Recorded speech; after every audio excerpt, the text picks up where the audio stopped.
When CEO Nathan West arrives early at the Crossline Freight headquarters in Austin, he notices a young black woman sleeping in her car in the company lot. What starts as a moment of curiosity quickly turns into a revelation. She's not a stranger.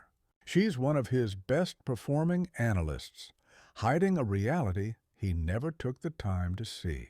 On a Tuesday morning in Austin, Texas, the sky was still a shade of deep steel blue when Nathan West, CEO of Crossline Freight, pulled into the company parking lot 2 hours earlier than usual. It was his habit once a quarter. Show up before sunrise, walk the floors unseen, and catch a pulse of the company before it polished itself for the day. A ritual of reconnection. His SUV cruised past rows of sleeping sedans until something caught his eye in the far corner near the overflow lot. A faded silver Hyundai Elantra, its back window half covered with a sunshade. Inside, the silhouette of someone in the driver's seat, head slumped awkwardly to the side, hands curled into a jacket. His first thought, a trespasser, maybe someone homeless looking for a safe place to crash. He slowed down, rolled his window halfway, and frowned. Not many people parked in this zone. Maintenance, maybe, or overnight shift workers. Still, he parked and approached cautiously, the sound of his leather shoes against the asphalt, crisp in the quiet dawn. As he neared the vehicle, he noticed a lanyard with the Crossline Freight logo hanging from the rearview mirror. Then the woman stirred. She blinked hard, eyes wide with a start, and clutched the steering wheel before noticing him. "Sorry, I'm awake. I'm up. I'll be inside on time, I promise," she said in a rush, straightening her jacket and trying to smooth her hair with her palm. There was panic in her eyes, the kind that had nothing to do with tardiness. Nathan stepped back. Recognition clicked into place. He knew her, not by name, but by impact. She was Erica Moore, night shift data analyst, 20-something, graduated with honors according to an internal newsletter he'd barely skimmed months ago. She looked exhausted, not the kind of tired that comes from a bad night's sleep, but the kind that comes from too many nights of pretending you're okay. She didn't wait for an explanation or apology. She grabbed her keys and stepped out, backpack slung over one shoulder, moving quickly toward the building. Her Crossline logo fleece was zipped up to her chin. Nathan said nothing.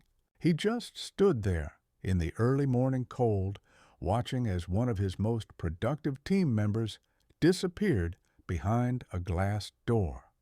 Inside, the lobby lights flickered on. The day began. But Nathan's mind was stuck in the parking lot. Back in his office, he pulled up her records, her reports, attendance, productivity metrics, all of it read like a dream file. No missed shifts, top-tier accuracy, clear, insightful notes on internal processes, and a recurring line in supervisor feedback. Works independently, never complains, performs at two people's level. He stared at the screen. Had he ever even said hello to her? He buzzed HR. "Hey, can you tell me how long Erica Moore has been with us?" 2 years this summer. Want me to send over her employee file?" "No, that's okay." He paused. "Do you know what shift she works?" "She's on night operations, 10 p.m. to 6. Analytics team." Nathan clicked the call off. He sat back in his chair, hands steepled in front of his face. He'd built this company from his father's trucking business into a regional logistics empire.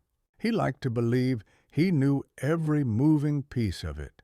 But today, In the quiet before the buzz, he realized he didn't even know the people moving it. Not really. That evening, he stayed late, past the 9 to 5ers, past the shift change at 6, until the second wave started trickling in. Warehouse hands, forklift drivers, night ops analysts. At 10:04 p.m., Erica walked into the analytics bullpen with a thermos in hand and a tired smile on her lips. Her team greeted her with nods. She didn't lead the room, she lifted it. From the glass-walled conference room nearby, Nathan watched her work. She answered questions calmly, checked and corrected a routing schedule with a junior colleague, pulled up a map, and restructured delivery clusters on the fly. There was no fanfare, just quiet competence, respect earned without title or position. At 1:17 a.m., she stepped out for a break. He followed at a distance. She moved carefully across the lot, checking to see if anyone was watching. When she reached the Hyundai, she unlocked the driver's door, looked around once more, and slipped inside. Nathan stood in the shadows, heart tight in his chest. The next morning, as sunlight touched the horizon, he drafted a calendar invite. Subject: quick chat. Time: 8:15 a.m. Location: 18th floor, executive office. She showed up on time, knocked once, then peeked in. "Mr. West?" she asked, voice uncertain. "Come in, Erica. Please, close the door." She stepped inside, tense. "Is something wrong?" "No," he said gently. "I just wanted to talk. I saw you yesterday, in the lot." A pause. She froze, then forced a laugh. "Right, sorry. I was just, early. I didn't mean—" "Do you live in your car?" The question hit like a brick. She looked away. It's temporary," she murmured. "I'm staying clean. I shower at the gym across the street. I've got a plan. I'm okay." He nodded. Let silence hold the weight of her words. "My mom passed 2 years ago. Cancer. Dad's been gone since I was 12. I had some savings, but rent's brutal, even for a studio. I didn't want to fall behind. I couldn't." "You never asked for help." "I didn't want to be a problem. I wanted to be dependable." She said the word like it was armor.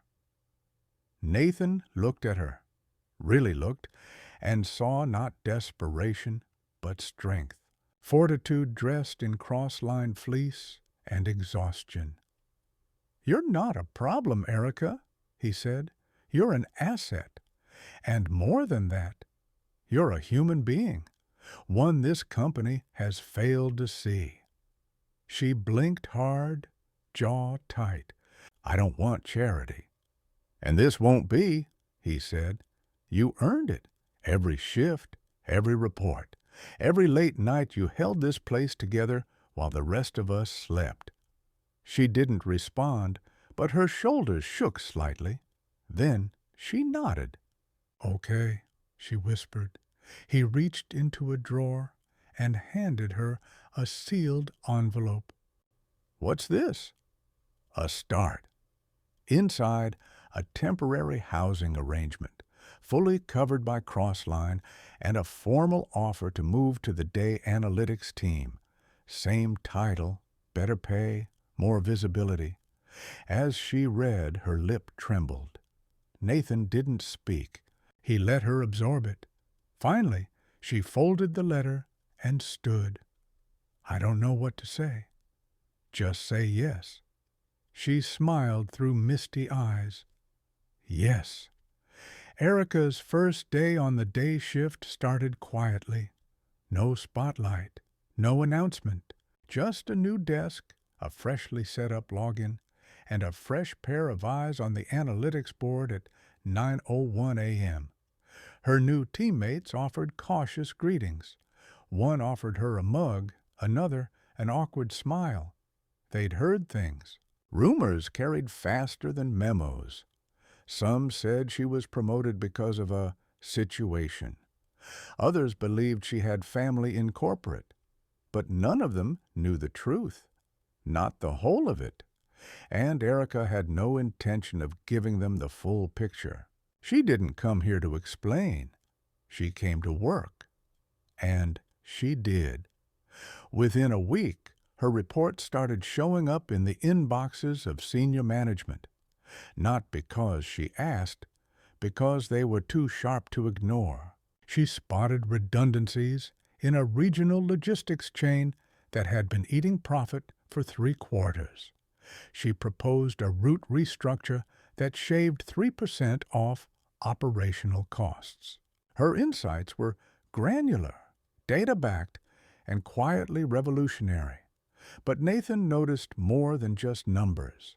He noticed people listening when Erica spoke in meetings.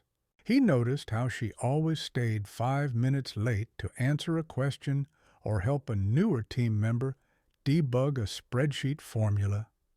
He noticed how the morning staff meetings ran smoother when she was in the room. He also noticed how she still parked in the back corner of the lot. "Habit," she said with a shrug when he mentioned it, "keeps me grounded." 3 weeks into her new role, she knocked on Nathan's door with a yellow notepad in hand. "You have a minute?" He gestured her in. "I've been thinking," she said, flipping the notepad open, "about night shift workers, about what it means to be invisible for 8 hours a night. No HR contact, no wellness programs, no eyes on you unless something breaks." Nathan folded his hands. "Go on." "I want to pitch a support initiative, transit vouchers, access to emergency housing resources, a meal stipend maybe, or at least a hot meal after 2 a.m. And someone, not just security, checking in on them, not monitoring, checking in. You want to run this?" "I do." He didn't answer right away, just nodded slowly. "I'll need numbers, projections, budget estimates." "I figured," she said, smiling. "That's on page 2. By the time she left the office, the foundation was already set. Nathan didn't even wait for the board. He cleared a small budget immediately. Pilot program only. Limited scale. Within a week, Erica had surveyed over 50 night shift workers, set up a shared feedback channel, and arranged 2 rideshare partnerships. A month in, she wasn't just running the initiative. She was changing how it felt to work in the dark hours. Workers who had once clocked in and out without a word now lingered at break tables, exchanged names, ideas. Morale rose, so did retention, and word started to travel. It was inevitable that not everyone would be thrilled. At the next board review, Nathan presented the early wins of the night lift program, Erica's name on every slide. When the floor opened for comments, silence lingered a beat too long. Then someone spoke. "She's not exactly typical leadership material," said Bernard Glass, a longtime board member with gray temples and a taste for legacy hires. "You're giving a lot of visibility to someone without a business degree, without any management background." Nathan's tone didn't shift. "She's also the only one who's managed to reduce night shift attrition in 6 years. Another voice chimed in, softer, but no less pointed. "It just feels sudden." "She doesn't fit." Nathan's expression didn't flinch, but his words came hard and fast. "She fits exactly. She's what we keep saying we're looking for. Someone who understands the work and the people who do it. And if we can't recognize that, the problem isn't her. It's us." He closed the laptop without waiting for a response. After the meeting, Erica stood in the back of the elevator, badge clipped to her now slightly frayed cross-lined fleece. She didn't wear it for warmth anymore. It had become her banner, a quiet symbol of everything she was and wasn't supposed to be. That afternoon, Nathan asked her to present at the annual Crossline All-Staff Summit. She blinked. "Me? You've earned it." "I'm not a speaker. You're a story. Tell it." When the day came, she stepped up to the microphone with no script, just a small note card and a heart pounding like a freight train. "My name is Erica Moore," she said. "I've worked night shifts. I've slept in my car. And until recently, I never expected anyone in this building to know who I was." The room held still. Hundreds of employees, managers, drivers, C-levels, janitors, all of them watching. My story's not rare. It's just usually not seen. But someone saw me, and that changed everything. She didn't cry. She didn't plead. She just stood her ground and told the truth. Afterward, they came in waves. First, the quiet ones, a warehouse worker who'd been with the company 12 years, a new hire who'd almost quit, a driver with 3 kids and no backup plan. "You gave us a voice," one of them said. "No," Erica replied softly. "You always had it. You just finally got heard."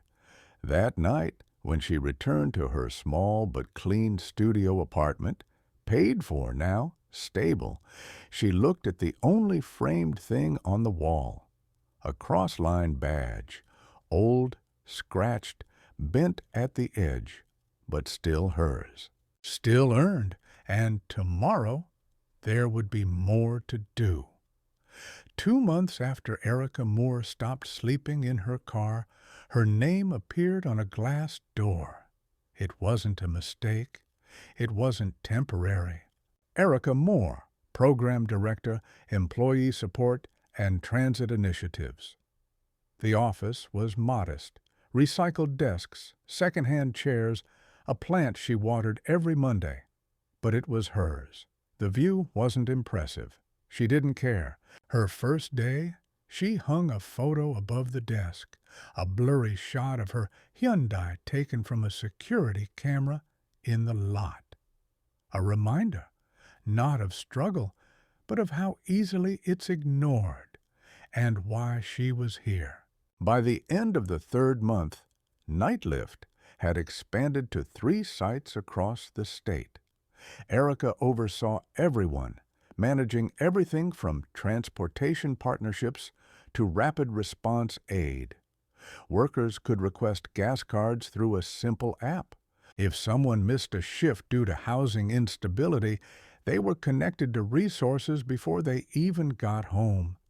She knew the names of over 100 night shift employees.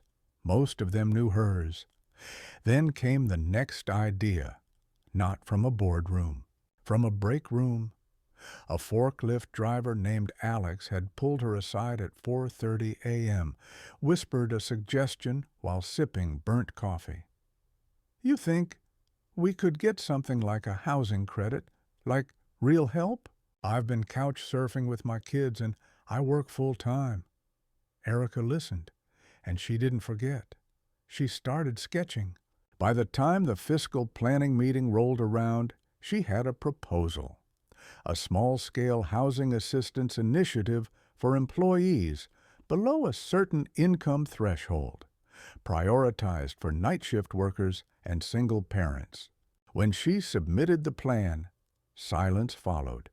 Then came the pushback. A memo arrived 2 days later, unsigned, but clear in tone. "This isn't scalable. It sends the wrong message. We are not a charity." She brought it to Nathan. He skimmed it, then pushed it aside. "I've seen what happens when we act like we're not a people-first company. We lose people, good ones, like you almost were." He didn't say more. He didn't have to.